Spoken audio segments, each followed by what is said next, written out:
All right. My All unpopular right. opinion is that 99% of the time, you should not, when you're making a database, use a nullable string.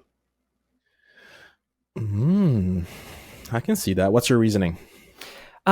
So maybe like to give listeners the context first. So the traditional use for a nullable string is they would say, okay, imagine you're modeling people's names and people have first names and they have middle names and they have last names, but you're not sure, does this person have a middle name or not have a middle name? And so you can use null and null will represent. Now here's the part that's hard. Does null represent that they don't have a middle name or that you don't know what it is?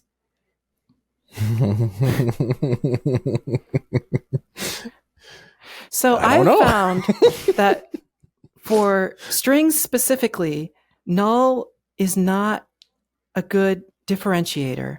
So most of the time with strings, if you really want to know, is this value missing or it should be empty, then you need to have a separate column that's a bool. And like in terms of the data entry, like the user interface, it absolutely has to be this, but I think it should also be this on the back end. So let's say, you have your people who are entering the data in, and somebody doesn't have a middle name.